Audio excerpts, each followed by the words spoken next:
എന്റെ നാട്ടിൽ ആരെങ്കിലും മരണപ്പെട്ടാൽ മയ്യത്തുകൾ വെച്ച് കഫം പൊതിഞ്ഞ പള്ളികൾ കൊണ്ടുപോയി നിസ്കാരം കഴിഞ്ഞു 6 അടി മണ്ണിനകത്ത് മയ്യത്തിറക്കി വെച്ചിട്ട് മിൻഹാ ഖലഖനാകും വഫീഹാ നുഈദുകും വമിൻഹാ നുഖ്രിജുകും താറത്തൻ നുഖ്റാ കബറിനകത്ത് 3 പിടി മണ്ണ് വാരിയിട്ടിട്ട് എല്ലാവരും കബറിന്റെ ചാരത്ത് നിന്ന് മടങ്ങി പോകുമ്പോ അവസാനം പോകുന്നത് ഞാനാ നബിയേ. ആ മയ്യത്തിനോടുള്ള സ്നേഹം കണ്ടല്ല പിന്നെ എന്തിനെന്നറിയുമോ എല്ലാവരും പിരിഞ്ഞു പോയി കഴിയുമ്പോ ആ കബറിന്റെ മുകളിൽ അടയാളം വെക്കുകയാണ്. കബറ് തിരിച്ചറിയാനുള്ള അടയാളം വെച്ചിട്ട് തന്റെ വീട്ടിലേക്ക് കടന്നു ചെല്ലുകയോ പാതിരാത്രി ജനങ്ങൾ മുഴുവനും ഉറങ്ങിക്കഴിയുമ്പോ മണ്ണ് കുടിക്കുന്ന ഒരു ആയുധമെടുത്തുകൊണ്ട് അടയാളം വെച്ച കബറിന്റെ ചാരത്ത് പാതിരാത്രി കിടന്നു വന്നിട്ട് പച്ചമണ്ണ് വെട്ടി മാറ്റുകയോ പലകകളെടുത്ത് മാറ്റുകയോ എന്നിട്ട് ആ കബറിനകത്ത് ഇറങ്ങിയിട്ട് ആ മനുഷ്യന്റെ ശരീരത്തെ ധരിപ്പിച്ചിരിക്കുന്ന കഫം തുണിയുണ്ടല്ലോ അത് ഞാൻ അടിച്ചെടുക്കും നബിയേ. കഫം തുണി മോട്ടിക്കുന്ന കള്ളരാ നബിയേ. കബറിനകത്ത് മണ്ണിട്ട് മൂടിയിട്ട് വീട്ടിൽ കൊണ്ടുപോയി കഴുകി ശുദ്ധിയാക്കി പട്ടണത്തിൽ കൊണ്ട് വിൽക്കുന്ന ജോലിയാ നബിയേ. അല്ലാഹുവിന്റെ പ്രവാചകരോട് കരഞ്ഞുകൊണ്ട് പറയുമ്പോൾ റസൂലുള്ള പറഞ്ഞു കരയണ്ട, അല്ലാഹു നിനക്ക് പുറത്തു തരും ചെറുപ്പക്കാരാ, അല്ലാഹു നിനക്ക് പുറത്തു തരും ചെറുപ്പക്കാരാ. പക്ഷേ കരച്ചിൽ തീരുന്നില്ല. പിന്നെയും കിടന്ന് കരയുകയാണ്. തലയിലൂടെ മണ്ണ് വാരിയിട്ടിട്ട് കരയുകയാ. റസൂലുള്ള ചോദിച്ചു എന്തിനാ കരയുന്നത്? നബിയേ, എന്നെ പോലെ ഒരു പാപം ചെയ്ത ഒരു മനുഷ്യനും ഈ ലോകത്തില്ല. അത്രയ്ക്ക് വലിയ കൊടുംപാവിയാ, അത്രയ്ക്ക് വലിയ കൊടുംപാവിയാ. അല്ലാഹു എനിക്ക് പുറത്തു തരൂല നബിയേ. റസൂലുള്ള ചോദിച്ചു എന്താ മോളെ ലോകത്തിലെ ഏറ്റവും വലിയ പാപം എന്താ? അല്ലാഹുവിന്റെ റസൂലിനോട് പൊട്ടിക്കരഞ്ഞുകൊണ്ട് പറയുന്നു യാ റസൂലല്ലാഹ്, എന്റെ നാട്ടില് കാണാൻ അഴകുള്ള ഒരു ചെറുപ്പക്കാരിയായ ഒരു സുന്ദരിയായ പെണ്ണ് മരിച്ചു നബിയേ. അവളുടെ മയ്യത്തും കൊണ്ടുപോയി കബറടക്കി. ആ പെണ്ണിന്റെ ജനാസയും കൊണ്ട് കബറടക്കി. അടയാളം വെച്ചിട്ട് പിരിഞ്ഞു പോയി. പാതിരാത്രി ഞാൻ ആ പെണ്ണിന്റെ കബറിന്റെ ചാരത്ത് ചെന്നിട്ടു പച്ചമണ്ണുകളെ വെട്ടിമാറ്റി അകത്തിറങ്ങിയിട്ടു ആ പെണ്ണിന്റെ ശരീരത്തെ ധരിപ്പിച്ചിരിക്കുന്ന കഫംതുണികൾ അടിച്ചെടുത്തു. അല്ലാഹുവേ, മണ്ണിട്ട് മൂടിയിട്ട് മീസാങ്കല്ലുകളെ നിരത്തി വെച്ചിരിക്കുന്ന മൈലാഞ്ചി ചെടികളുള്ള ആത്മാക്കളുടെ ലോകമായ ഖബർസ്ഥാനിലൂടെ ഇങ്ങനെ നടന്നു പോവുകയാണ്. കുറച്ചങ്ങ് മുന്നോട്ട് നടന്നു കഴിഞ്ഞപ്പോ യാ റസൂലല്ലാഹ്, അല്ലാഹുവിന്റെ നബിയേ, ഖബറിനകത്തൊരു നൂൽബന്ധം പോലുമില്ലാതെ ഒരു തുണ്ട് വസ്ത്രം പോലുമില്ലാതെ ഖബറിനകത്ത് കിടക്കുന്ന പെണ്ണിനെ എനിക്ക് ഓർമ്മ വന്നു നബിയേ. അവളോട് എനിക്ക് വികാരം തോന്നി നബിയേ, അവളോട് എനിക്ക് മോഹം തോന്നി നബിയേ. രണ്ടാമതും ഖബറിന്റെ ചാരത്തേക്ക് ഓടി ചെന്നിട്ട് പലകയെടുത്ത് മാറ്റി മണ്ണ് വെട്ട് മാറ്റിയിട്ട്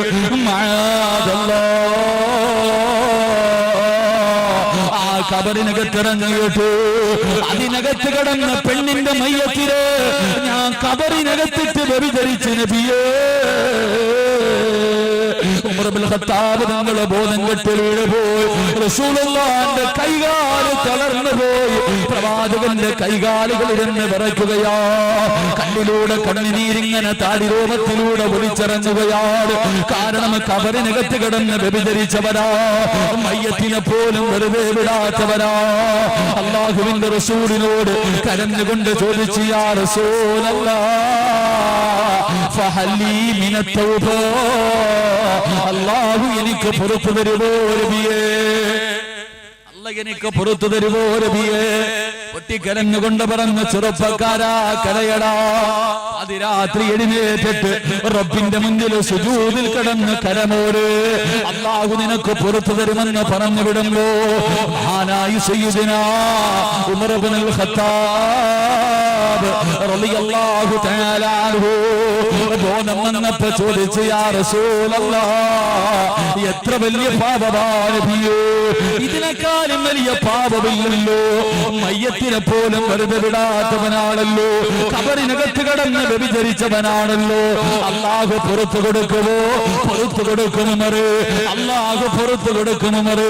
പക്ഷേ ചിലർക്ക് പുറത്തു കൊടുക്കൂല. അവൻ ആരെന്നറിയുമോ? പടച്ചവനെ മറ്റുള്ളവന്റെ പച്ചയിറച്ചതിന് ഒരു പാവപ്പെട്ടവനെ നാട്ടുകാരുടെ മുന്നിൽ മുഴുവനും നാണം കെടുത്തിയിട്ട് നീ കഅബയിൽ പോയിട്ട് കാര്യമില്ല, കോടികൾ സദഖ കൊടുത്തിട്ട് കാര്യമില്ല, അല്ലാഹുവേ പാവപ്പെട്ട പെൺകുട്ടികളെ കെട്ടിച്ചു വെച്ചിട്ട് കാര്യമില്ല, പള്ളിക്കകത്ത് രാവും പകലും കിടന്ന് സുജൂദ് ചെയ്തിട്ട് കാര്യമില്ല. ആരെ കുറിച്ചാണോ പറഞ്ഞത്? അവന്റെ കാല് പിടിച്ച് പൊരുത്തമാകാതെ നിനക്ക് സ്വർഗ്ഗം കിട്ടില്ലെന്ന് നബി മുഹമ്മദ് മുസ്തഫ സല്ലല്ലാഹു അലൈഹി വസല്ലം ആരെ കുറിച്ച് പറഞ്ഞു? അവന്റെ അടുക്കപ്പോ കള്ളു കുടിച്ചാൽ അള്ളാഹുമായിട്ട് ബന്ധപ്പെട്ടവൻ കാര്യം അള്ളാഹു കരുണയുള്ളവനാ പുറത്തരും. വ്യഭിചരിച്ചു, മറ്റുള്ള തെറ്റുകൾ, അള്ളാഹുവുമായി ബന്ധപ്പെട്ട വിഷയങ്ങൾ അള്ളാഹു കരുണയുള്ളവനാ പുറത്തു തരും. പക്ഷേ ഞാൻ ഇമാമും തമ്മിലുള്ള ബന്ധം ഞങ്ങൾ തമ്മിൽ തീർക്കണം, ഞങ്ങൾ തമ്മിൽ പൊരുത്തപ്പെടിക്കണം, എങ്കിലേ ഞങ്ങൾക്ക് സ്വർഗം കിട്ടൂ എന്ന് നബിയുനാ റസൂലുള്ളാഹി. അതുകൊണ്ട് എന്റെ പ്രിയമുള്ള സഹോദരങ്ങളെ, നിസാരമായിട്ട് കാണണ്ട, അതൊരു നല്ല സ്വഭാവമല്ല. അള്ളാഹു നമ്മളെ കാക്കുമാറാകട്ടെ, അള്ളാഹു നമ്മളെ കാക്കുമാറാകട്ടെ. അതുകൊണ്ട് സ്വർഗത്തിലേക്ക് പോകാനുള്ള ഒന്നാമത്തെ കണ്ടീഷൻ, എളുപ്പവഴി സംസാരിച്ചാൽ നീ നിന്റെ നാവിനെ സൂക്ഷിക്കണേ എന്ന് നബി മുഹമ്മദ് മുസ്തഫ. എങ്ങനെയൊന്നും എല്ലാമൊന്നും പറ്റൂല, നമ്മളെ മനുഷ്യന്മാരാ, മലക്കുകളൊന്നുമല്ല. എങ്കിലും പറയുന്നത് തെറ്റാണെന്ന് തിരിയുമ്പോഴെങ്കിലും ഒന്ന് തൗബ ചെയ്യണം. അള്ളാഹു അതിനുള്ള മനസ്സെങ്കിലും നൽകി അനുഗ്രഹിക്കുമാറാകട്ടെ, അള്ളാഹു അതിനുള്ള മനസ്സെങ്കിലും നൽകി അനുഗ്രഹിക്കുമാറാകട്ടെ. 2, സ്വർഗത്തിലേക്ക് പോകാനുള്ള എളുപ്പവഴി 2 ഇൻഷാ അള്ളാഹ്, സമയം പോകുന്നുണ്ട്. 2 അള്ളാഹുവിന്റെ റസൂല് പറഞ്ഞു, വാക്കു പറഞ്ഞ പാലിക്കണേ എന്ന് നബിയുനാ റസൂലുള്ളാഹി. സ്വർഗത്തിൽ പോകാനുള്ള 2ാമത്തെ എളുപ്പവഴി വാക്ക് പറഞ്ഞ പാലിക്കണേ എന്ന് നബി മുഹമ്മദ് മുസ്തഫ.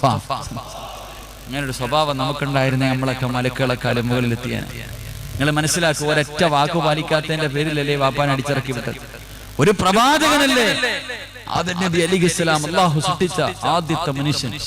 അള്ളാഹു 2 പേരെയും, ഭാര്യയും ഭർത്താവിനെയും വിളിച്ചിട്ട് പറഞ്ഞു, യാ അല്ലാഹുവിന്റെ റസൂൽ പരിശുദ്ധമായ ഖുർആൻ പറഞ്ഞു, 2 പേരെയും വിളിച്ചിട്ട് പറഞ്ഞു, സ്വർഗം കോരിക്കോ, ഭാര്യയും ഭർത്താവും കേറിക്കോ, എന്ത് വേണമെങ്കിലും തിന്നു കുടിച്ച് 2ഉം കൂടെ കിടന്ന് അടിച്ചു പൊളിച്ച് ഒരു കുഴപ്പമില്ല. പക്ഷെ ഒരു കാണുന്ന മരമുണ്ടല്ലോ, അത് മാത്രം നോക്കിയാൽ മതി.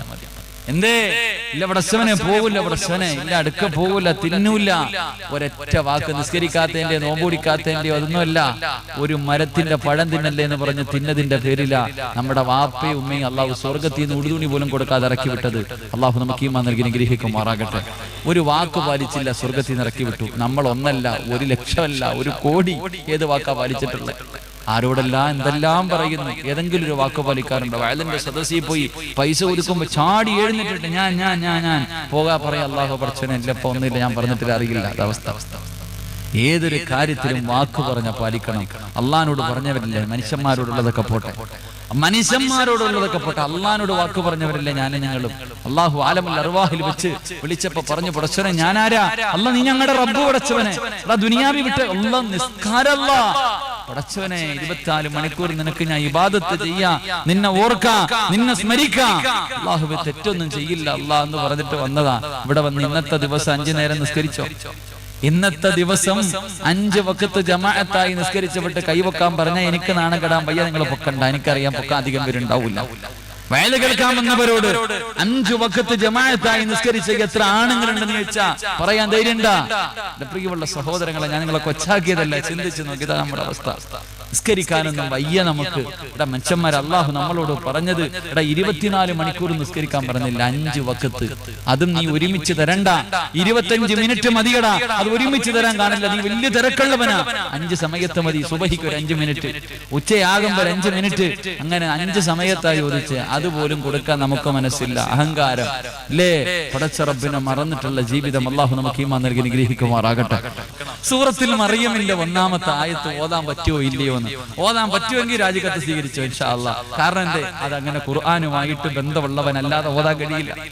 സൂറത്തിൽ മറിയമിന്റെ ഒന്നാമത്തെ ആയത്ത് പോയിട്ട് ഫാത്തിഹ ഓതാറിയാത്ത ഒരു ഉസ്താദിന്റെ തെറ്റുപിടിക്കാൻ നടക്കുന്നത്.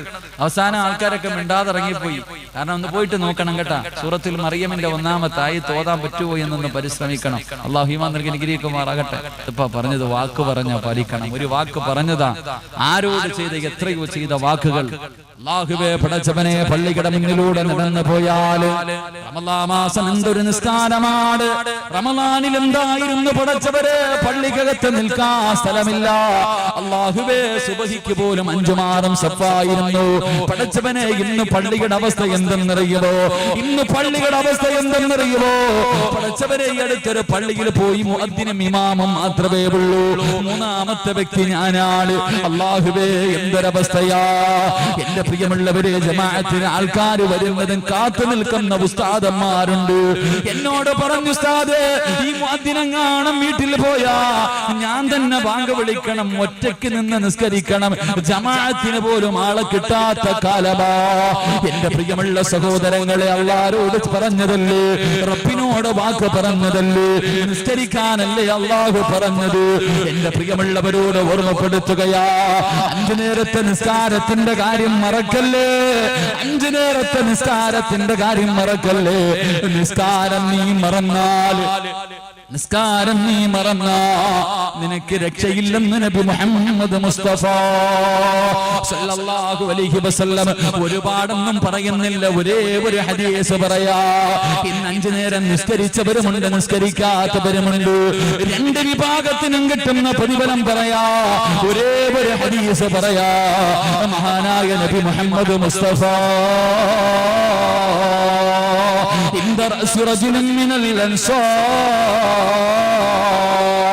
മരണത്തോട് മല്ലടിച്ചുകൊണ്ട് സക്കറാത്തിന്റെ അവസ്ഥയിൽ കിടക്കുന്ന ഒരു സഹാബി, ഒരു ചെറുപ്പക്കാരന്റെ തലയുടെ ഭാഗത്ത് അല്ലാഹുവിന്റെ റസൂൽ നിൽക്കുകയാ.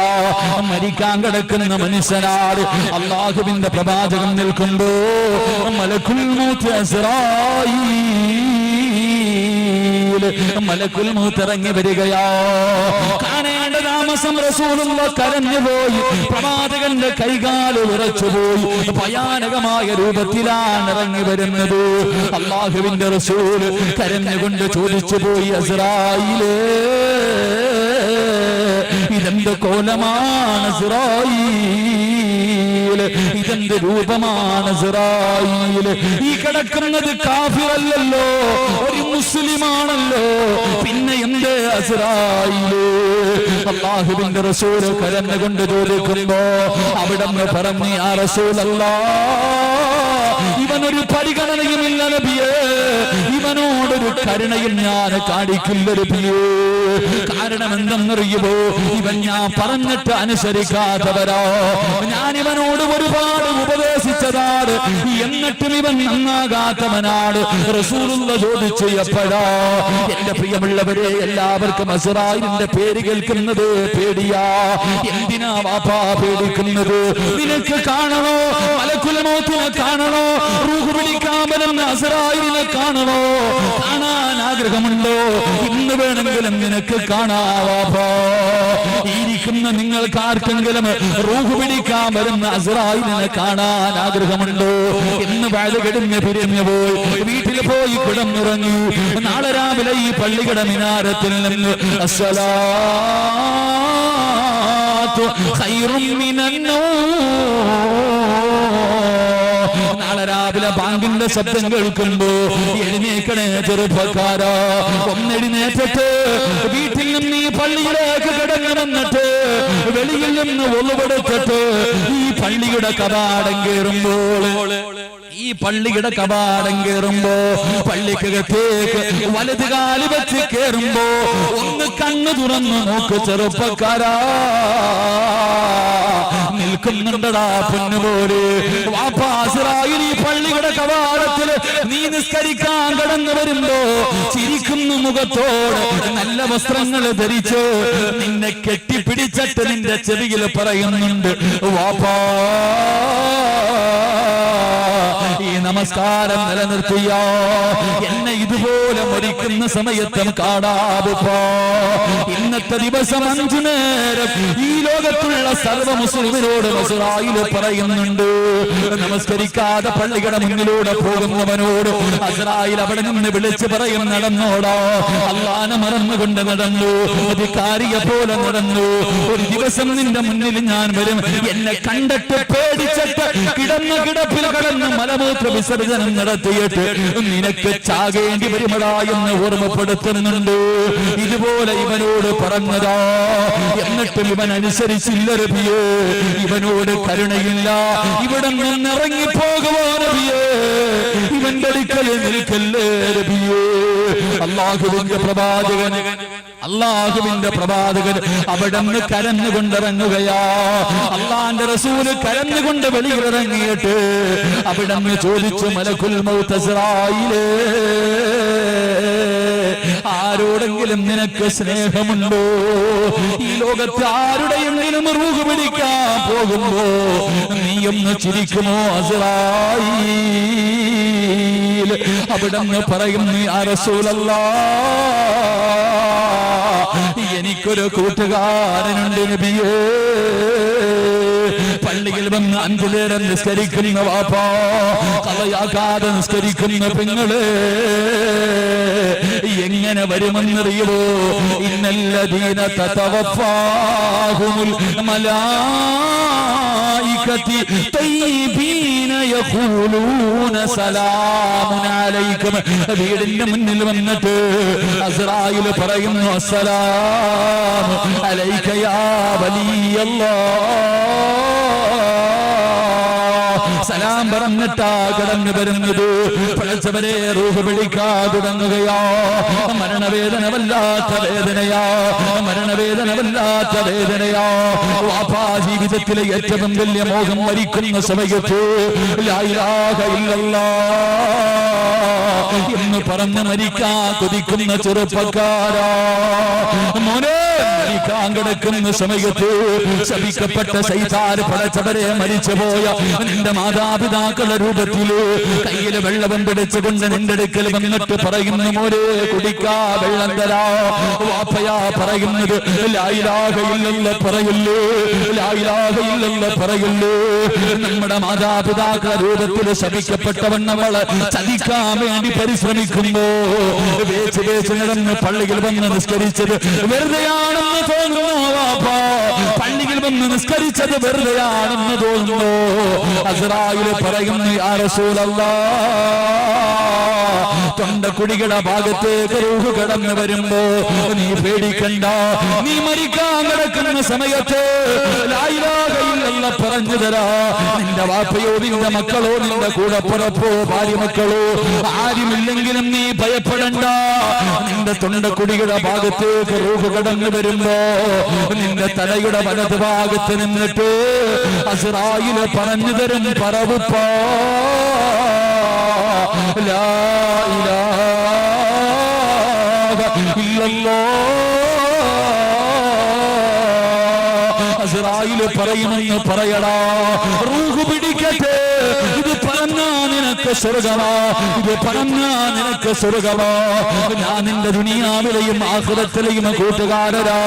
അതുകൊണ്ട് പറമോരെ ലാ ഇലാഹ ഇല്ലല്ലാഹ് എന്ന് ഇസ്രായീൽ പറഞ്ഞു തരുമെന്ന് നബി മുഹമ്മദ് മുസ്തഫ സല്ലല്ലാഹു അലൈഹി വസല്ലം. 5 നേരം പള്ളിയിൽ പോയി നിസ്കരിച്ച വാപ്പ നീ എവിടെ കിടന്ന് മരിച്ചാൽ എന്താ, നീ ഒന്നും പേടിക്കണ്ട. നിനക്ക് ആരും പറഞ്ഞുതരാ ഇല്ലെന്ന് പറഞ്ഞ് നീ വിഷമിക്കണ്ട. തൊണ്ടക്കുടിയിൽ നിന്ന് റൂഹ് പിടിക്കുന്നതിന് മുമ്പ് ഈ പള്ളിയുടെ കവാടത്തിൽ വെച്ച് നിന്നെ എല്ലാ ദിവസവും കെട്ടിപ്പിടിച്ച ഇസ്രായീൽ നിനക്ക് ഷഹാദത്ത് കലിമ പറഞ്ഞു തരുമെന്ന് നബി മുഹമ്മദ് മുസ്തഫ. നാളെ മുതൽ പള്ളിക്കകത്ത് കയറുമ്പോ കണ്ണ് തുറന്ന് നോക്കിക്കോ, എന്നെങ്കിലും ഒരിക്കൽ കാണണം. എന്തെങ്കിലും ഒരിക്കൽ മരിക്കുന്നതിന് മുമ്പ് എന്നെങ്കിലും ഒരിക്കൽ പള്ളിയുടെ കവാടത്തിൽ വെച്ച് ഇസ്രായീലിനെ കാണണം. അള്ളാഹു നമുക്കുള്ള ഭാഗ്യം നൽകി അനുഗ്രഹിക്കുമാറാകട്ടെ. അതുകൊണ്ട് റബ്ബിനോട് ചെയ്ത വാക്ക് പാലിക്കുക. മനുഷ്യരോടുള്ളതല്ല, അള്ളാഹുവിനോട് ചെയ്ത കരാറെങ്കിലും പാലിക്ക്. വാക്ക് പറഞ്ഞ പാലിക്കണേ. പാലിച്ചാൽ അള്ളാഹുവെ പടച്ചവനെ നാളെ പരലോകത്ത് വരുമ്പോ അള്ളാഹുവിന്റെ റസൂല് പറഞ്ഞു, എന്റെ കയ്യിൽ നിന്ന് സ്വർഗത്തിലേക്കുള്ള പാസ് കിട്ടും. അള്ളാഹു ഭാഗ്യം നൽകി അനുഗ്രഹിക്കുമാറാകട്ടെ. എല്ലാവരോടും ഇപ്പൊ കമ്മിറ്റിക്കാരാണെങ്കിലും ആരാണെങ്കിലും രാഷ്ട്രീയക്കാരുടെയൊക്കെ വാഗ്ദാനങ്ങൾ വേറെ, കമ്മിറ്റിക്കാരുടെ വാഗ്ദാനങ്ങൾ വേറെ. ഇപ്പൊ അങ്ങനെയൊക്കെയാണ് പലതും. അധികാരങ്ങളൊന്നും ആരും ചോദിച്ചു വാങ്ങില്ല. ഇവിടുത്തെ കമ്മിറ്റിക്കാരെന്ന് എനിക്കറിയില്ല. അധികാരം ചോദിച്ചു വാങ്ങരുത്. അതുകൊണ്ടാണ് പണ്ടുള്ള ഇന്നൊക്കെ മഹല്ലുകൾ അടിയാ. ഞാൻ ഈ അടുത്തൊരു പള്ളിയിൽ പോയി, പടച്ചവനെ ഒന്ന് ഒരു പള്ളിയുടെ മതിലിടിഞ്ഞു വീണു, അത് കെട്ടാൻ പോലും അനുവദിക്കില്ല, അപ്പോഴും കേസാ. മക്കുബറയുടെ മതിലിടിഞ്ഞു വീണു, കെട്ടാൻ പോയാൽ അപ്പോഴും കേസ്. അത് മാത്രമേ ഉള്ളൂ. ഇങ്ങനെ ഒന്നും ചെയ്യാൻ പറ്റത്തില്ല ചില ആൾക്കാർ. എന്ത് മനുഷ്യന്മാരാണ്. എന്നിട്ട് എങ്ങനെയാ വോട്ട് പിടിക്കാൻ? എന്തൊക്കെയാ ഇലക്ഷൻ പാർട്ടികൾ നടത്തുന്ന പോലെ ലക്ഷ്യം വെച്ചിട്ട് അധികാരം കയറുമ്പോ എല്ലാം ഞാൻ ചെയ്തേക്കാം. അങ്ങനെ ചെയ്യരുത്. അള്ളാഹു നമുക്ക് ഈമാൻ നൽകി നിഗ്രഹിക്കുമാറാകട്ടെ. അതുകൊണ്ടാണ് ഈ പണ്ടുള്ള ആൾക്കാരുടെ ഒക്കെ പോയിട്ട് പറയും, വാപ്പ നിങ്ങൾ പ്രസിഡന്റ് ആവണം. അല്ലോ എനിക്ക് വയ്യ, നിങ്ങൾ ആകിയ ഞാനാവത്തില്ല. അങ്ങോട്ട് പോയിട്ട് ആകാൻ പറഞ്ഞാലും വയ്യ. ഇങ്ങോട്ട് ഒരു എനിക്ക് വേണം, എനിക്ക് വേണം. അധികാരം ചോദിച്ചു വാങ്ങരുത്. ചോദിച്ചു വാങ്ങിയാൽ മരിക്കുന്നതിന് മുമ്പ് 3 ശിക്ഷ കിട്ടുമെന്ന് അള്ളാഹു കാക്കുമാറാകട്ടെ. ഉസ്താദന്മാരെയൊക്കെ വരച്ച വരയിലാ നിർത്തണം. ഇങ്ങോട്ട് വാ, എന്ത് വന്നാലും പറഞ്ഞിട്ടേ പോകാം. ഉസ്താദന്മാരെയൊക്കെ ഭരണം. ഫാത്തിഹ ഓതാൻ അറിയാത്തവൻ ഉസ്താദന്മാരെ ഭരിക്കും. ആലിമീങ്ങൾ, അള്ളാഹുവിന്റെ റസൂലിന്റെ അനന്തരാവകാശികൾ, അവരൊക്കെ ബഹുമാനിക്കേണ്ട. അത് ഇങ്ങോട്ട് വരച്ച വരയെ നിർത്താ. വീട്ടിൽ പോയിട്ട് പെണ്ണുമ്പോൾ എടുത്ത് വഴക്കുണ്ടാക്കും, തീർക്കേണ്ടത് പള്ളിയിലെ മോദിനോടാ. അങ്ങനത്തെ അവസ്ഥ. ഇങ്ങനെയൊന്നും ചെയ്യരുത്. എന്റെ പ്രിയമുള്ളവരെ, ഞാൻ ഇവിടുത്തെ കമ്മിറ്റിയല്ല, അള്ളാഹി ഞങ്ങളാരും വിചാരിച്ചേക്കല്. പറഞ്ഞെന്ന് അർത്ഥം അധികാരം ചോദിച്ചു വാങ്ങല്ലേ, 3 ശിക്ഷ കിട്ടുമെന്ന് നബി മുഹമ്മദ് മുസ്തഫ. അള്ളാഹു കാക്കുമാറാകട്ടെ. ഞാൻ പറയാം, വരച്ച വരയിലൊക്കെ നിർത്തിയ മഹാന്മാരുണ്ടെങ്കിൽ ഒന്ന് പുറകോട്ട് ചിന്തിച്ചോ. ഒന്ന് അവൻ നാട്ടുകാരുടെ മുന്നിൽ നാറുമെന്ന് നബി മുഹമ്മദ് മുസ്തഫ. നാട്ടുകാരുടെ മുന്നിൽ നാറിയിട്ടുണ്ടാവും. 2 ജയിൽവാസം. ഉണ്ട തിന്നാനുള്ള യോഗം ഉണ്ടാവും, കേസ് എപ്പം നോക്കിയാൽ അതേ ഉണ്ടാവുള്ളൂ. ഒന്നി ഉണ്ട തിന്നാനുള്ള യോഗം ഉണ്ടാകില്ലെങ്കിൽ കേസ്. അല്ലാഹുവേ, ഒരു സമാധാനമില്ല. 3 നല്ല ഒരു യാത്ര കിട്ടത്തില്ല. ഇവിടൊക്കെ കിടന്ന് സർവ്വതൊക്കെ താമസിച്ചിട്ട് നേരെ ചൊവ്വ പോവില്ല എന്ന് നബി മുഹമ്മദ് മുസ്തഫ. അല്ലാഹു കാക്കുമാറാകട്ടെ. ഇവിടുത്തെ ഭാരവാഹികൾ അല്ലാഹു അവർക്ക് അർശിന്റെ താഴെ ഒരു സ്ഥാനം കൊടുത്ത് അനുഗ്രഹിക്കുമാറാകട്ടെ. അധികാരം ചോദിച്ചു വാങ്ങാൻ പാടില്ല. പിന്നെ എല്ലാരും കൂടെ ചെലവന്മാരെ കൈ കൊടുത്താൽ പള്ളിയുടെ അടിവാരം വരെ ഇളക്കി തരും. എങ്ങനെ ഉണ്ടല്ലോ. അപ്പൊ ഞാൻ വലിയ ആളാന്ന് പറഞ്ഞ് മാറി നിൽക്കാനും പാടില്ല. ചില കാര്യങ്ങൾ അവനവൻ ഇരിക്കേണ്ട സ്ഥലത്ത് അവിടെ ഇരുന്നില്ലെങ്കിൽ വേറെ ആരും കയറിയിരിക്കും എന്ന് പറയണ പോലെ ചില സമയങ്ങളിൽ അധികാരം എടുക്കണം. അങ്ങനെ വാങ്ങുന്നവർക്ക് അല്ലാഹുവേ പള്ളിയുടെ ഖിദ്മത്ത് ഭരണം മാറിയിട്ട് പരിപാലനമാകണം. പരിശുദ്ധമായ കഅബയാണ് അല്ലാഹുവിന്റെ പരിശുദ്ധ വീട്, ഏറ്റവും വലിയ ഭവനം. ഖാദിമുൽ കഅബൈനീന അവിടുത്തെ രാജാവിന്റെ പേരിന്റെ താഴെ എഴുതി വെക്കണം. അല്ല കഅബയുടെ പ്രസിഡന്റ് എന്നല്ല, മനസ്സിലാക്കിയാൽ മതി. പരിശുദ്ധമായ ഹറം ഇവിടെ നോക്ക്, അവരുടെ ഖാദിമുൽ കഅബ, അല്ലാഹുവിന്റെ വീടിന്റെ ഖാദിം, സേവകൻ. അതാ പള്ളിയിലെ പരിപാലകര. ഭരണമാകരുത്. അല്ലാഹു ഇവർക്കൊക്കെ അർശിന്റെ താഴ്ഭാഗം കിട്ടുന്ന വിഭാഗത്തിൽപ്പെടുത്തി അനുഗ്രഹിക്കുമാറാകട്ടെ. അതുകൊണ്ട് വാക്ക് പറഞ്ഞ പാലിക്ക്, ലംഘിക്കല്ലേ എന്ന് നബി മുഹമ്മദ് മുസ്തഫ. ബറക്കത്തില്ലെങ്കിൽ റസൂലുള്ളാഹി സ്വല്ലല്ലാഹു അലൈഹി വസല്ലം തങ്ങളുടെ മുന്നിൽ ഒരു സഹാബി എന്നിട്ട് പറഞ്ഞു, നബിയെ സമ്പത്തുണ്ട്, വീടുണ്ട്, ഭാര്യയുണ്ട്, മക്കളുണ്ട്, എല്ലാം ഉണ്ട്, സമാധാനം മാത്രമില്ല, ജീവിതം നരകമാണെന്ന് നബി മുഹമ്മദ് മുസ്തഫ. കാരണം തിന്നാൻ പൈസ ഉണ്ട്, നിറയുന്നില്ല വയറ്. തിന്നിട്ട് വയറ് നിറയണില്ല. വീട്ടിൽ കയറി പോകാൻ വയ്യ, ഭാര്യയും മക്കളും കൂടെ ഉണ്ട്, തൃപ്തിപ്പെടാൻ കഴിയുന്നില്ല. പിന്നെന്ത് ജീവിതം? അല്ലാഹു നമുക്ക് ഈമാൻ നൽകി അനുഗ്രഹിക്കുമാറാകട്ടെ. റസൂലുള്ളാഹി പറഞ്ഞു, സുബഹിക്ക് ശേഷം ഉറങ്ങല്ലേ, നിന്റെ ജീവിതത്തിലെ ബർക്കത്ത് നഷ്ടപ്പെട്ടു പോകുമെന്ന് നബിയിനാ റസൂലുള്ളാഹി. സുബഹിക്ക് ശേഷം ഉറങ്ങാൻ നല്ല രസമല്ലേ? പെണ്ണുമ്പിള്ളൊക്കെ കിടന്നുറങ്ങാറുണ്ട്. ഉറങ്ങല്ലേ, സൂര്യൻ ഉദിക്കുന്നത് വരെ ഉറങ്ങല്ലേ. ഉറങ്ങിയ പോയി. അല്ലാഹു കാക്കുമാറാകട്ടെ. സുബഹിക്ക് ശേഷം ഉറങ്ങാൻ പാടില്ല. നല്ല സമയമല്ല, ഉറങ്ങേണ്ട സമയമല്ല അല്ലേ? അന്ന് ഉറങ്ങിയ പിന്നെ പോയി ജീവിതം. അല്ലാഹു നമുക്ക് ബർക്കത്ത് നൽകി അനുഗ്രഹിക്കുമാറാകട്ടെ. 2 അല്ലാഹുവിന്റെ റസൂല് പറഞ്ഞു, ഒരു വാപ്പയ്ക്ക് അല്ലാഹു ബർക്കത്ത് ചെയ്യട്ടെ എന്ന് നബിയിനാ റസൂലുള്ളാഹി. ഏത് വാപ്പ തന്റെ മക്കളെ തല്ലാൻ വീട്ടിലൊരു വടിയെടുത്ത് വെച്ചിരിക്കുന്ന വാപ്പയ്ക്ക് അല്ലാഹു ബർക്കത്ത് ചെയ്യുമെന്ന് നബിയിനാ റസൂലുള്ളാഹി. വീട്ടിൽ നല്ലൊരു വടി കൊടുക്കേണ്ട സമയത്ത് മക്കൾക്ക് കൊടുക്കാൻ അങ്ങനെ വെട്ടിവെച്ചിട്ടുണ്ടാ? വീട്ടിലൊരു വടിയുള്ള വാപ്പമാരൊക്കെ കൈവഹിക്കുക, മക്കളെ തല്ലാൻ എടുത്ത് വെച്ചിട്ടുള്ളത്. അല്ലാഹു അല, ചുമ്മാതല്ല വാപ്പ. നിങ്ങൾക്കൊക്കെ തരേണ്ട സമയത്ത് നിങ്ങളുടെ വാപ്പയൊക്കെ തന്നത് കണ്ട് ഇങ്ങനെ വന്നിരിക്കാൻ പറ്റി. ഇപ്പോഴോ വീട്ടിൽ വടി പോയിട്ടൊന്നുമില്ല, ഇരുന്ന് കണ്ണീരാ. വല്ലവന്റെ കൂടെ ഒളിച്ചോടുന്ന മക്കള് കാലവത. കണ്ണീര് കുടിക്കുന്ന എന്തുകൊണ്ടാ? കൊടുക്കേണ്ട സമയത്ത് കൊടുക്കാത്തതുകൊണ്ടാ. ഇനിയെങ്കിലും ഒരെണ്ണം വെട്ടിവെയ്, അള്ളാഹു നിനക്ക് ബർക്കത്ത് ചെയ്യുമെന്ന് നബി മുഹമ്മദ് മുസ്തഫ. നീയെങ്കിലും ഒന്ന് വെട്ടിവെച്ചോ, വീട്ടിലൊരു വടി വേണം. എവിടെയാണെന്ന് ചോദിച്ചറിയണം. വാപ്പാടെ വടി ചൂരിൽ അവിടെ ഇരിപ്പുണ്ട്, കിട്ടും. വേടിച്ച് വാങ്ങിച്ചു വെച്ചോ. ഒരു ചൂരിൽ വാങ്ങാൻ പൈസയാണെങ്കിൽ ഒരു കാപ്പിക്കമ്പെങ്കിലും വെട്ടിവെട്ടി. അള്ളാഹു ഈമാൻ നൽകി അനുഗ്രഹിക്കുമാറാകട്ടെ. അള്ളാഹു ഈമാൻ നൽകി അനുഗ്രഹിക്കുമാറാകട്ടെ. റസൂലുള്ളാഹി പറഞ്ഞു, എന്തെങ്കിലും പ്രയോജനം വേണമല്ലോ, ഇന്ന് പോകുമ്പോ തിരിച്ചു പോകാൻ. പെണ്ണുങ്ങൾ പറയും, നമുക്കൊന്നും പറഞ്ഞില്ല എന്ന്. പെണ്ണെ, റസൂലുള്ളാഹി പറഞ്ഞു, അർബഅത്തുൻ ഫിദ്ദാരി ഫീഹിന്ന ബറക. 4 കാര്യം ആരുടെ വീട്ടിലുണ്ടോ അവന്റെ വീട്ടിൽ ബർക്കത്തുണ്ടാകുമെന്ന് നബി മുഹമ്മദ് മുസ്തഫ. 4 കാര്യങ്ങൾ വീട്ടിലുണ്ടാകണം. അള്ളാഹു അങ്ങനെയുള്ള ഭവനമാക്കി തരുമാറാകട്ടെ. ആണുങ്ങളോട് 2 എണ്ണം, പെണ്ണുങ്ങളോട് 2 എണ്ണം ഇൻഷാ അല്ലാഹ് ഉണ്ടെങ്കിൽ അള്ളാഹു നമുക്ക് ബർക്കത്ത് ചെയ്യുമാറാകട്ടെ. 1, ആരുടെ വീട്ടിലാണോ ആടിനെ വളർത്തുന്നത് ആ വീട്ടിൽ ബർക്കത്തുണ്ടാകുമെന്ന് നബിയുനാ റസൂലുള്ളാഹി. എന്തിനെ വളർത്തിയ? പരമനുഷ്യന്മാരെന്താ ആടെന്ന് പറയാൻ പേടി? ആടെന്ന് പറയാൻ തന്നെ ഇപ്പൊ പേടി. അത് നിരോധിച്ചിട്ടൊന്നുമില്ല, പേടിക്കണ്ട. ആടിനെ ഏത് വീട്ടിൽ വളർത്തുന്നോ ആ വീട്ടിൽ ബർക്കത്തുണ്ടാകുമെന്ന് നബി മുഹമ്മദ് മുസ്തഫ. ഉണ്ടോ? ആരുടെയെങ്കിലും വീട്ടിലൊരു ബർക്കത്തിനെങ്കിലും ഒന്ന് കൈവക്കിക്കേ. ആരുടെയെങ്കിലും. എല്ലാവരുടെ വീട്ടിലും TV ഉണ്ടോ? ചിരിക്കണ ഉണ്ട് ഉസ്താദേ, ബർക്കത്തിലുണ്ടില്ലേ? ചിലത് 2 എണ്ണൊക്കെ അല്ലേ. ആടിനെ വളർത്തിയ ക്ഷമയുണ്ടാകുന്ന എല്ലാ പ്രവാചകന്മാരും ആട് മേച്ചവൻ. ആടിനെ മേച്ച ആട് ബർക്കത്തുള്ള ജീവിയാന്നേ. ചാവാലി പട്ടി പ്രസവിക്കുമ്പോ 3 എണ്ണം പ്രസവിക്കും. 5 എണ്ണത്തിനൊക്കെ ഒറ്റ പേരാ പട്ടി അല്ലേ. എത്രയോ പഞ്ഞിനെ നായി പ്രസവിച്ച് കൂട്ടാറുണ്ട്. ആട് കൂടിപ്പോയ 1, 2 എണ്ണം, അതിൽ കൂടുതലൊന്നും പ്രസവിക്കാറില്ല. കൂടിപ്പോയ 3 എണ്ണം. അതൊക്കെ വളരെ മുഹാല, ചെറുപ്പം. എന്റെ പ്രിയമുള്ള സഹോദരി, എങ്കിലും എത്ര കാലം മുതൽ ആടിനെ തിന്നുന്നുണ്ട് നമ്മളൊക്കെ? തീരുന്നുണ്ടോ എവിടെയെങ്കിലും?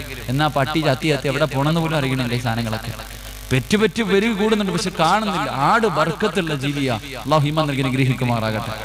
2, ആരുടെ വീട്ടിൽ കോഴിയെ വളർത്തുന്നുണ്ടോ അവന്റെ വീട്ടിൽ ബർക്കത്തുണ്ടെന്ന് നബിയുനാ റസൂലുള്ളാഹി. കോഴിയെ തിന്നാൻ മാത്രമുള്ളതല്ല, വളർത്താനുള്ളതാണ്. പെണ്ണുമ്പിള്ള പറയും, ലക്ഷങ്ങൾ കൊടുത്ത് കെട്ടിയിട്ടിരിക്കണത് കോഴിക്ക് കാഷ്ടിക്കാനുണ്ട്. എവിടൊന്നും വേണ്ട. കോഴിയെ വളർത്തണം വീട്ടിൽ. അല്ലാഹു നമുക്ക് ഈമാൻ നൽകി അനുഗ്രഹിക്കുമാറാകട്ടെ. അല്ലാഹു ഈമാൻ നൽകി അനുഗ്രഹിക്കുമാറാകട്ടെ. 3, ഏത് വീട്ടിലാണോ ആട്ടുകല്ലുള്ളത് ആ വീട്ടിൽ ബർക്കത്തുണ്ടാകും. അല്ലാഹു ഈമാൻ നൽകി അനുഗ്രഹിക്കുമാറാകട്ടെ. ഉണ്ടാ? ആട്ടുകല്ലുണ്ടാവോ വീട്ടില്? ആട്ടുകല്ലെന്ന് പറഞ്ഞാൽ എന്താണെന്ന് അറിയത്തില്ല പുതിയ തലമുറയ്ക്ക്. ആട്ടുകല്ലെന്നല്ലേ പറയും, മിക്സിയുടെ. ആട്ടുകല്ലാരുടെങ്കിലും വീട്ടിലുണ്ടോ? നിന്റെ പെണ്ണുപിള്ള പറയുന്നു, പറയാ അങ്ങാർക്ക് അങ്ങനൊക്കെ പറയാ, നമുക്കല്ലേ അറിയുന്നു. അവക്ക് തിന്നുന്നതും പാടാ. പെണ്ണുങ്ങൾക്ക് തിന്നുന്നതിന് തിന്നാനുമുള്ള വാനങ്ങൾ വെള്ളം കൊണ്ട് കിട്ടിയാൽ മതി പറഞ്ഞ അങ്ങനെ. ആട്ടുകല്ല് അത് വേണം. ഈ ഹദീസ് പഠിപ്പിക്കുന്നത് വന്ന വഴി മറക്കരുതെന്ന്. നമ്മൾ പലരും മറന്നുപോയി വന്നത്. പണ്ട് ഒരു കൂരയ്ക്കകത്ത് നിരന്ന് കിടന്നൊരു കാലുണ്ടായിരുന്നു. എനിക്ക് നിങ്ങൾക്കൊക്കെ ഇടാൻ പോലും വസ്ത്രമില്ലാത്തൊരു കാലം. പാപ്പ മുണ്ട് മുറുക്കി ഉടുത്തിയിട്ട് നടന്നൊരു കാലുണ്ടായിരുന്നു. ഇന്ന് നല്ല വീടും പണമൊക്കെ ആയപ്പോ ഇന്ന് അടുക്കള 2, 3 അല്ലേ? ഇന്ന് അടുക്കള എത്ര? പണ്ട് വീട്ടിൽ ഒരുപാട് അടുക്കള വെക്കില്ലേ. മഹാന്മാര് പറയാ, ഒരു അടുക്കള മതി വീട്ടിൽ, ചെറുത്. പണ്ട് നിന്റെ വീട്ടിൽ 10 പേരുണ്ടെങ്കിലും ഒരു ചെറിയ അടുക്കള. മനസ്സുകൾ തമ്മിൽ അടുപ്പുണ്ടായിരുന്നു. ഇന്ന് 3, 4 ആയി. ഇന്ന് വെളിയിൽ അടുക്കള. പണ്ട് ആൾക്കാര് വീടിനകത്തിരുന്ന് ഭക്ഷണം കഴിച്ചിട്ട് കാഷ്ടിക്കാൻ പുറത്തു പോവായിരുന്നു. ഇന്ന് പുറത്തുനിന്ന് തിന്നിട്ട് കാഷ്ടിക്കാൻ വീടിനകത്ത് വരുന്ന അവസ്ഥ. ബെഡ്റൂമിനകത്ത് ബാത്റൂം ഇരിക്കണേ. ഹാളിലൊന്നുമല്ല, ബാത്റൂം ബെഡ്റൂമിനകത്ത്. അങ്ങനായി. എന്റെ പ്രിയമുള്ള സഹോദരങ്ങളെ, വന്ന വഴി മറക്കരുത്. അല്ലാഹു ഈമാൻ നൽകി അനുഗ്രഹിക്കുമാറാകട്ടെ. അല്ലാഹു ഈമാൻ നൽകി അനുഗ്രഹിക്കുമാറാകട്ടെ. അപ്പൊ വീട്ടിൽ ആട്ടുകല്ലുണ്ടോ അതൊരു ബർക്കത്താണ്. അല്ലാഹു നൽകി അനുഗ്രഹിക്കുമാറാകട്ടെ. 4 മണ്ണ് കൊണ്ടുണ്ടാക്കിയ കറിച്ചട്ടി. ഇതൊന്നും കാണൂല വീട്ടിൽ. മണ്ണിപ്പോ ചോറ് വെക്കണത് കരണ്ടില്ല. ഇനിയിപ്പോ എന്തിനാ കറിച്ചട്ടിയൊക്കെ? എന്റെ പ്രിയമുള്ളവരെ, ഈ 4 സാധനങ്ങൾ രാവിലെ എറണാകുളം ചന്തയിൽ ഒക്കെ എന്തെങ്കിലുമൊക്കെ വാങ്ങി വീട്ടിൽ കൊണ്ടുപോയി. അള്ളാഹു നമുക്ക് ഈമാൻ നൽകി അനുഗ്രഹിക്കുമാറാകട്ടെ. ഇൻഷാ അല്ലാഹ് 4 അള്ളാഹുവിന്റെ പ്രവാചകൻ സല്ലല്ലാഹു അലൈഹി വസല്ലമ തങ്ങൾ പറയുകയാണ്. അള്ളാഹുവിന്റെ പ്രവാചകന് പറഞ്ഞു കൊടുക്കുന്ന റബിയ, അള്ളാഹുവിന്റെ പ്രവാചകനോട് ചോദിക്കുന്നു, യാ റസൂലല്ലാഹ്, എനിക്ക് രക്ഷപ്പെടണമെന്ന് മോഹമുണ്ട് നബിയേ, എനിക്ക് രക്ഷപ്പെടണമെന്ന് ആഗ്രഹമുണ്ട് നബിയേ.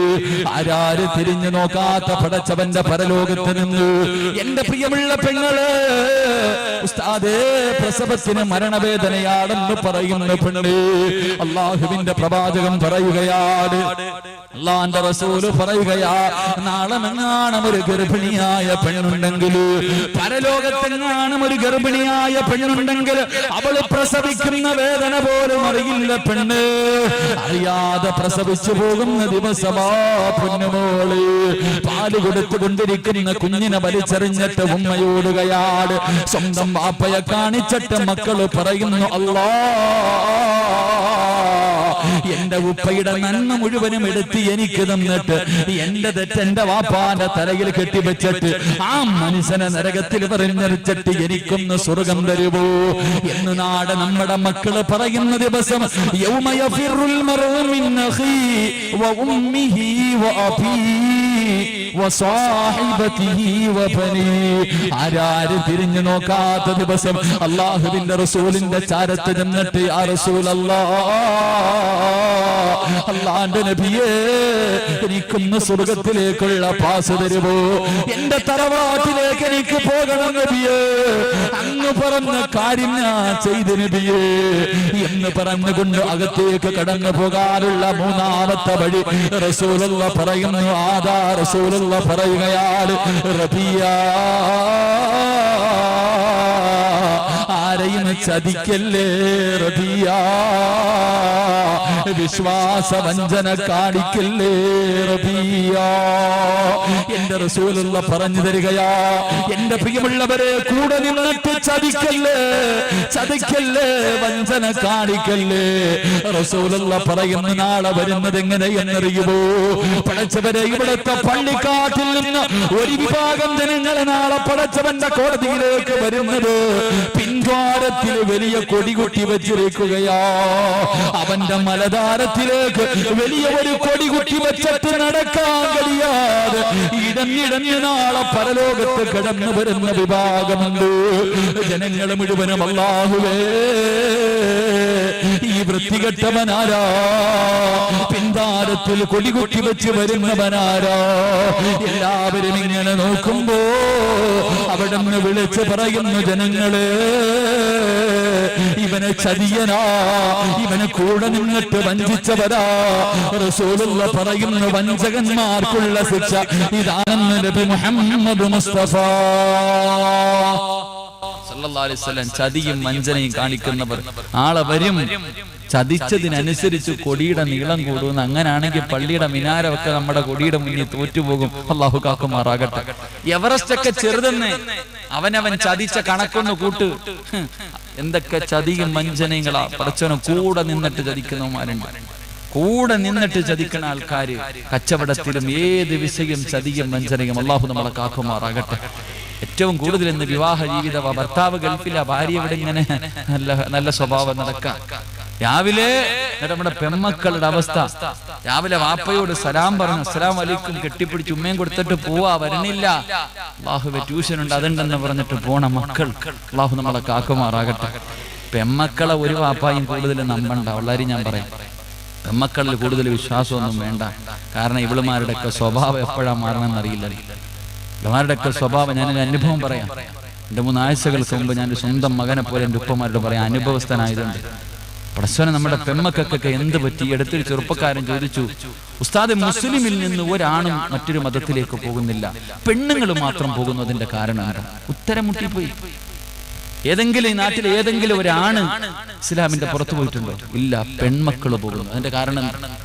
അതിന്റെ കാരണം എന്താ? അതാ കണ്ടുപിടിക്കേണ്ടത്. ഉസ്താദിന്റെ ന്യൂനതയല്ല, മറ്റുള്ളവന്റെ ന്യൂനതയല്ല. നീ ആദ്യം നിന്റെ ന്യൂനത കണ്ടിടും. ആദ്യം നിനക്ക് പറ്റിയ പിഴക് എന്താണെന്ന് തിരുത്ത്. അള്ളാഹു ഈമാൻ നൽകി അനുഗ്രഹിക്കുമാറാകട്ടെ. ഇവിടെ മക്കളൊക്കെ ഓടെ അടുത്ത് അള്ളാഹു ചെറുപ്പക്കാരൻ വന്നിട്ട് പറഞ്ഞു, ഉസ്താദ് ഒന്ന് വാ, അത്യാവശ്യമാവാ. കഴിക്കാനിരുന്ന ഭക്ഷണത്തിന്റെ മുന്നിൽ എന്നെ പിടിച്ചോണ്ടൊരു വീട്ടിലേക്ക് കയറി ചെന്നു. ഞാൻ വീട്ടിലേക്ക് കയറി ചെല്ലുമ്പോ വാപ്പയും അമ്മയും മണ്ണെണ്ണ എടുത്തുകൊണ്ട് നിൽക്കുന്നു. മോള് ബാഗും പിടിച്ചോണ്ട് നിൽക്കുക. മോള് ബാഗും പിടിച്ചോണ്ട് നിൽക്കണ്. എന്ത്? ചാടി പോയിട്ട് പിടിച്ചോണ്ടോ നിർത്തിക്ക, വീണ്ടും പോവാൻ നിൽക്കുക.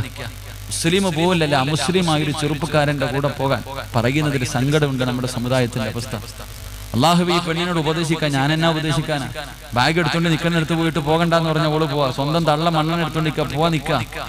അവസാനം ഒരുപാട് കഴിഞ്ഞു. അപ്പൊ പറഞ്ഞു, ഉസ്താദ്, ഇവളിവിടെ ഇറങ്ങിയ ഞങ്ങൾ ഇനി ജീവിച്ചിരുന്നിട്ട് കാര്യമില്ല, ചാവുക. എന്ത് ചെയ്യാനാ? അങ്ങനെ ഒരുത്ത പെറ്റുപോയില്ല. അവര് പറഞ്ഞു, ഉസ്താദെ, ഞങ്ങളെ കാണാൻ മരിച്ച ഇവിടെ കാണാൻ പോലും അനുവദിക്കരുത്. ഞാൻ വരൂല ഉമ്മ നിങ്ങളെ കാണാൻ. അവള് പറയാ, 19 വയസ്സുണ്ടവക്ക്, അറിവില്ലാത്തവളല്ല. ഞാൻ വരൂല ഉമ്മ നിങ്ങളെ കാണാൻ. അവസാനം അവള് പറയാ, ഞാൻ ഇപ്പം തൂങ്ങും, കതക് തുറക്ക്, ഞാൻ ഇപ്പം തൂങ്ങും, ഇല്ലെങ്കിൽ ഞാൻ ചാവുന്നു. നീ ചത്തോ? ഉമ്മ പറയാ. എന്നാലും 4 ദിവസമല്ലേ നാട്ടുകാർ പറയും. മോളെ നീ തൂങ്ങി മരിച്ച 4 ദിവസം നാട്ടുകാർ പറയും. നീ പോയാ സഹിച്ച് ജീവിക്കണ്ടേ? അവസാനം വാപ്പാനെ പിടിച്ച് തെള്ളി കതക് തുറക്കാൻ വേണ്ടി. എനിക്ക് കണ്ടിട്ട് സഹിച്ചില്ല, എനിക്കൊരു അട്ടി കൊടുക്കാൻ വേണ്ടി കൈ പൊങ്ങിപ്പോയി. പക്ഷെ പീഡനമാണെന്ന് പേടിച്ചിട്ട് ഞാൻ അടിച്ചില്ല. അവസാനം എന്ത് പറഞ്ഞിട്ട് ഈ പെണ്ണ് കേൾക്കാതെ വന്നപ്പോ അവസാനത്തെ അടവെന്ന രീതിയിൽ ഞാൻ ആ പെണ്ണിനോട് പറഞ്ഞു, നിന്റെ വാപ്പയും ഉമ്മയും മരിച്ചെന്ന് എഴുതി വെച്ചിട്ട് നീ പൊക്കോളെ. എന്റെ ഉപ്പയും ഉമ്മയായിട്ട് എനിക്ക് യാതൊരു ബന്ധവുമില്ല എന്ന് എഴുതി വെച്ചിട്ട് പോകാൻ പറഞ്ഞപ്പോ അവള് ചോദിച്ചു, എവിടെയാ എഴുതണ്ടേ? അല്ലാഹു കാക്കുമാറാകട്ടെ. എവിടെയാ എഴുതണ്ടേ? എനിക്കെന്റെ ചെറുപ്പക്കാരനല്ലേപ്പാ, എന്റെ ആകെ ഉള്ളതൊക്കെ വിട്ടുപോയി. പിന്നെ എന്താ പറഞ്ഞെന്ന് എനിക്ക് ഓർമ്മയില്ല. ഞാൻ ആ വീട്ടിൽ നിന്ന് ഇറങ്ങിപ്പോയി. അവസാനം ആ ഉപ്പയുടെ കണ്ണീര് കണ്ടപ്പോ ഞാൻ പറഞ്ഞു, വാപ്പാ ഒന്ന് റമളാൻ മാസമല്ലേ, ഒന്ന് കഅബയിൽ പോ, നന്നാവും ചിലപ്പോ. ഇന്ന് കഅബയിൽ പോകാനില്ലാത്ത കാശ് കഷ്ടപ്പെട്ടുണ്ടാക്കി ഭാര്യയും ഭർത്താവും മകളും കൂടെ പരിശുദ്ധ ഹറമിലേക്ക് പോകാൻ തീരുമാനിച്ചു. വിസയൊക്കെ അടിച്ചു. പോകുന്നതിന്റെ അന്ന് സുബഹി നിസ്കാരം കഴിഞ്ഞപ്പോ ഞാൻ ഈ മോളുടെ അടുത്ത് പോയി. കാരണം അന്ന് ദേഷ്യപ്പെട്ടപ്പോ എന്തൊക്കെയോ പറഞ്ഞു പോയി. ഒന്ന് പൊരുത്തം ചോദിക്കാൻ തോന്നി. ഞാൻ ആ പെൺകുട്ടിയുടെ അടുക്കൽ, ഞാൻ കള്ളം പറയില്ല സഹോദരങ്ങളെ, നിങ്ങൾക്കൊരു മകനെ പോലെ പറയാ, എൻ്റെ ഉമ്മമാര് നല്ലപോലെ കേൾക്കണം. ഞാൻ ഈ മകളുടെ അടുക്ക പോയിട്ട് പറഞ്ഞു, പരിശുദ്ധമായ കഅബ ആദ്യമായിട്ട് കാണുമ്പോ അള്ളാഹുവിനോട് എന്ത് ചോദിച്ചാലും അള്ളാഹ് തരും, നീ എന്ത് ചോദിക്കും? പരിശുദ്ധമായ കഅബ കാണുമ്പോ എന്ത് ചോദിച്ചാലും അള്ളാഹ് തരും, നീ എന്ത് ചോദിക്കും? എനിക്ക് അവനെ കിട്ടണമെന്ന് ഞാൻ ചോദിക്കുന്നു. അവൾ എന്നോട് പറയാ. ഞാൻ ആ പെണ്ണിനോട് പറഞ്ഞു, മോളെ അവനെ മുസ്ലിമാക്കി തരണമെന്നെങ്കിലും ചോദിക്കണേ, അവനെ മുസ്ലിമാക്കി തരണേന്നെങ്കിലും ചോദിക്കണേ. അതാ ഗതികേട്. ഞാൻ ചോദിച്ചു, നീ എന്തിനാ ഇനി അവിടെ പോണേന്ന്? ഇനി കാണാൻ പറ്റത്തില്ലല്ലോ ഉസ്താദെ, ഒന്ന് പോയി കണ്ടിട്ട് വരാമെന്ന്. അല്ലാഹു നമ്മളെ കാക്കട്ടെ. പറയാ ഇനി ഒരിക്കലും ഒരു അമുസ്ലിമായ ചെറുപ്പക്കാരന്റെ, വല്ലാഹി ഞാൻ കള്ളം പറഞ്ഞില്ല, ഒരു അമുസ്ലിമായ ചെറുപ്പക്കാരന്റെ കൂടെ പോയാ കഅബ എനിക്ക് കാണാൻ പറ്റില്ലല്ലോ. അവസാനമല്ലേ ഒന്ന് കണ്ടിട്ട് വരാം. പോയിട്ട് തിരിച്ചു വന്നു, ഒരു മാറ്റവും ഇല്ല. അവൾ അവിടെ നിന്നിട്ടും പറഞ്ഞത്, ആ വിഷയം ഒഴിച്ച് വേറെ എന്ത് വേണമെങ്കിലും പറഞ്ഞോളെ, ഇതാ കാലം, റമളാൻ മാസം അവസാനത്തെ 10 ദിവസം സർവ്വ ശൈത്താന്മാരെയും അല്ലാഹു കെട്ടിയിട്ടിരിക്കുന്ന ഈ മാസം. എന്തേ നമ്മുടെ പെമ്മക്ക് എന്തേ? പാപ്പാ നിന്റെ അടുക്കൽ ആരെങ്കിലും വന്ന് മകൾ അങ്ങനാന്ന് പറയുമ്പോ, ഇല്ല ഉസ്താദേ, എന്റെ മോൾ അങ്ങനെ, അവള് മലക്ക് പ്രസവിച്ചല്ലേ, അവളത് ചെയ്യൂല. അങ്ങനെ പറയല്ലേ, കൂടുതൽ നമ്പല്ലേ. 2 ദിവസം മുമ്പ് ഞാനും നിങ്ങളും വാട്സപ്പിൽ ഒരു വാപ്പയുടെയും സഹോദരന്റെയും കണ്ണീര് കണ്ടതാ. തലശ്ശേരിയിൽ ഒരു വാപ്പ യാചിക്കുന്നു മകളോട്, 20 കൊല്ലം പോറ്റി വളർത്തിയ മകളോട് യാചിക്കാം, മോളെ പോകല്ലേ, പോകല്ലേ മോളെ, യാചിക്കുന്ന ഒരു ഉപ്പ, ഒരു സഹോദരൻ. ഇന്നലെ കണ്ടവന്റെ കൂടെ ഇറങ്ങിപ്പോയിട്ട് വാപ്പയുമ്മയും അല്ലാഹുവേ കോടതിയുടെ മുന്നിൽ നെഞ്ച് പൊട്ടിയിട്ട്, ഇങ്ങനെ ഒരുത്തി എന്റെ വയറ്റിൽ പിറന്നല്ലോ എന്ന് പ്രാകുന്ന സമയത്ത് തന്റെ കാമുകന്റെ കൂടെ പോലീസിന്റെ വണ്ടിക്കകത്തിരുന്ന് സെൽഫി എടുത്തിട്ട് ഫേസ്ബുക്കിലിടുന്ന നമ്മുടെ സമുദായത്തിലെ മക്കൾ, അല്ലാഹു നമ്മളെ കാക്കുമാറാകട്ടെ. രക്ഷപ്പെടൂല്ല പെങ്ങന്മാരോട് ഞാൻ പറയാ, മനസ്സറിഞ്ഞിട്ട് പറയുന്നു, വല്ലാഹി സത്യം, വല്ലാഹി സത്യം, പൊന്നുമോളെ ശപിക്കുകയല്ല. ഏതെങ്കിലും ഒരു പെണ്ണ് അള്ളാഹുവിനെ മറന്നിട്ട് ഇറങ്ങിപ്പോയാ, പരിശുദ്ധ ദീനുൽ ഇസ്ലാമിനെ ചവിട്ടി തേച്ചിട്ട് ഇറങ്ങിപ്പോയാ, പുഴുത്തല്ലാതെ നീയൊന്നും മരിക്കൂല. അള്ളാഹു നമ്മളെ കാക്കുമാറാകട്ടെ. തിന്നിട്ട് എല്ലിനകത്ത് കൊഴുപ്പ് കയറുമ്പോ ഇവളങ്ങ് പോകും. ഇവളുടെ ഉമ്മായിക്കൊരു പട്ടം കൊടുത്തിട്ടാ പോണേ. 9.5 മാസം വയറ്റിൽ ചുമന്ന് നൊന്ത് പ്രസവിച്ച പെറ്റുമാൻ ഒരു പട്ടം കൊടുക്കണമല്ലോ, ഒരു വലിയ ബഹുമതി. എന്തേ കൊടുക്ക? ഇവള് തിന്നിട്ട് വല്ലവന്റെ കൂടെ സുഖിക്കാൻ പോകും. മോള് പൊക്കഴിയുമ്പോ നാട്ടിലെ അയൽവാസികളായ പെണ്ണുങ്ങൾ പറയുന്നൊരു വാക്കുണ്ട്, ഓരോ പെണ്ണും കേട്ടോ, നീ പോകുമ്പോ നിന്റെ അയൽവാസികളായ പെണ്ണുങ്ങൾ പറയുന്നൊരു വാക്ക്, ഉമ്മാന്റെ സ്വഭാവമല്ലേ മോള് കാണിക്കും എന്ന് പറഞ്ഞാൽ, വേലി ചാടുന്ന ഉമ്മ, അപ്പൊ അതല്ലേ മോള് കാണിക്കും.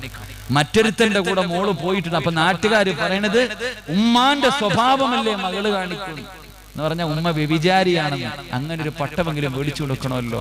അള്ളാഹു നമുക്ക് ഈമാൻ നൽകി അനുഗ്രഹിക്കുമാറാകട്ടെ. ഞാൻ ഒരിക്കലും പെൺകുട്ടികളെ കുറ്റം പറയില്ല. റസൂലുള്ളാഹി പറഞ്ഞു, നാളെ പടച്ചവന്റെ പരലോകത്തിലെ ഏറ്റവും വലിയ വൃത്തികെട്ടവര് 3 വിഭാഗമാണെന്ന് നബി മുഹമ്മദ് മുസ്തഫ സല്ലല്ലാഹു അലൈഹി വസല്ലമ തങ്ങൾ പറയുകയാണ്, അല്ലാഹുവിന്റെ പരലോകത്തിലെ ഏറ്റവും വലിയ വൃത്തികെട്ടവര് 3 വിഭാഗമാണ്. ഒന്നാമത്തെ വിഭാഗം ഏതെന്നറിയുമോ? തന്റെ ഭാര്യയും മക്കളും തെറ്റ് ചെയ്യുന്നത് കണ്ടിട്ട് ആ തെറ്റിനെ തിരുത്തി കൊടുക്കാതെ നിസാരമായി കണ്ട വാപ്പാ, നിന്നെ അല്ലാഹ് വെറുതെ വിടില്ലെന്ന് നബി മുഹമ്മദ് മുസ്തഫ. സ്വന്തം ഭാര്യയും മക്കളും തെറ്റ് ചെയ്യുന്നത് കണ്ടിട്ട് തിരുത്താത്ത വാപ്പാ, താടിക്ക് നീളം ഇത്രയാട്, നിസ്കാര തഴമ്പുണ്ട്, അസറിന് വന്ന ഇശാ കഴിഞ്ഞേ പോകോ. പക്ഷേ ഇശാ കഴിഞ്ഞ് വീട്ടിൽ കയറി ചെല്ലുമ്പോ ഭാര്യയും മക്കളും ടിവിയുടെ മുന്നിലിരുന്ന് സീരിയൽ കാണുകയാണ്. ഇത് തെറ്റാണെന്ന് പറഞ്ഞു കൊടുക്കാത്ത വാപ്പാ.